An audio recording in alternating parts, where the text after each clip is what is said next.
குடிநீர் வசதி, சாலை வசதி போன்ற அடிப்படை வசதி இல்லாமல் தவித்து வரும் கிராம மக்கள் நியூஸ்7 தமிழ் தொலைக்காட்சி மூலம் அரசிற்கு கோரிக்கை விடுத்துள்ளனர்.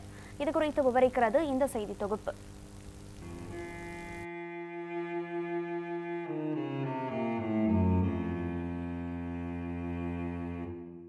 தஞ்சாவூர் மாவட்டம் பாபநாசம் அருகே வலங்கைமான் ஒன்றியத்திற்கு உட்பட்டது கோட்டச்சேரி கிராமம். இந்த கிராமத்தில் சுமார் 50க்கும் மேற்பட்ட குடும்பங்கள் வசித்து வருகின்றனர்.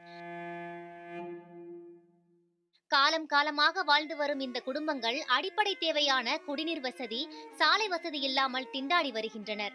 சுகாதாரமற்ற நீர்த்தேக்க தொட்டியில் இருந்து வரும் குடிநீர் மஞ்சள் நிறமாக உள்ளதாகவும் அதை குடிப்பதால் பல்வேறு நோய்கள் உருவாவதாகவும் மக்கள் வருத்தம் தெரிவிக்கின்றனர். கோட்டச்சேரி கிராமத்துல பாத்தீங்கன்னா ஒரு 500 குடும்பங்கள் இங்க இருக்கு. 500 குடும்பம் இருக்குனாக்கா 1500 பேருக்கு மேல மக்கள் வசிக்கக்கூடிய இந்த கிராமத்துல குடித்தண்ணீர் இல்ல, மின்சார வசதி இல்ல, சுடுகாட்டுக்கு போறதுக்கு பாதை இல்ல. சுடுகாட்டுல பாத்தீங்கன்னா அது ஈம சடங்கு செய்யறதுக்குரிய மயான குட்டைகள் இல்ல.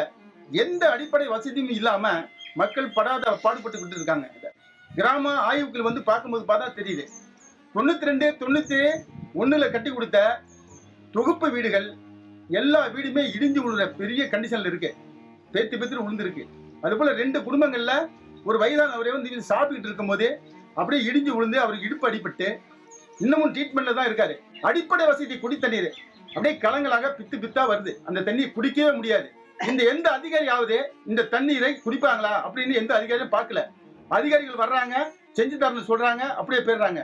இவர்களுக்கு அரசாங்கம் உடனடியாக இந்த வேலையை செய்து கொடுக்கவில்லை அப்படி என்று சொன்னால் மக்களை திரட்டி, ஒட்டுமொத்த மக்களையும் திரட்டி கொண்டு நாங்கள் அந்த அரசுக்கு எதிராக எங்களுக்கு கோரிக்கையை முன்வைத்து கடுமையான போராட்டத்தை கையில் எடுப்போம்.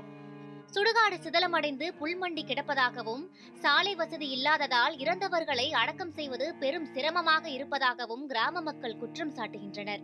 தண்ணி ரொம்ப கலங்கலா வருது. கேட்டா ஊதுறாங்கிறாங்க, ஆனா ஊதி கொடுக்க மாட்டேங்கிறாங்க. ரொம்ப கஷ்டத்துல வாழ்ந்துகிட்டு இருக்கோம். பள்ளி போற பிள்ளைங்க ரொம்ப கஷ்டப்படுது.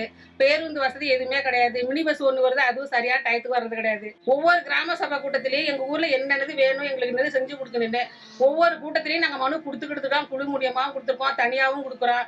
எங்க பசங்களும் கூட கலெக்டரும் மனு கொடுத்துருக்காங்க. ஆனா இன்ன வரைக்கும் இந்த அதிகாரிங்க எந்த நடவடிக்கையும் எங்களுக்கு எடுத்து கொடுத்ததே கிடையாது. குடிநீர், சாலை மற்றும் சுடுகாடு வசதிகள் இல்லாமல் பல ஆண்டுகளாக தவித்து வரும் மக்களின் கோரிக்கைகளை உடனடியாக நிறைவேற்றி தரும்படி மாவட்ட ஆட்சியருக்கு நியூஸ்7 தமிழ் வழியாக கிராம மக்கள் கோரிக்கை வைத்துள்ளனர்.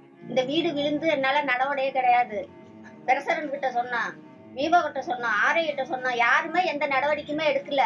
எங்க வீடு ரொம்ப இடிஞ்சு என் கணவர் மேல விழுந்து, நானும் பார்க்காத ஆஸ்பத்திரி, ஒரு ஆஸ்பத்திரி கிடையாது. உடம்பு முடியலன்னு ஆஸ்பத்திரியில தான் நான் பாத்துக்கிட்டு இன்ன வரைக்கும் ட்ரீட்மெண்ட் எடுத்துக்கிட்டு தான் இருக்கேன். என்னால முடியல. நாங்க பிரிச்சப்பட்டாட்டி 2 பேரு தான்.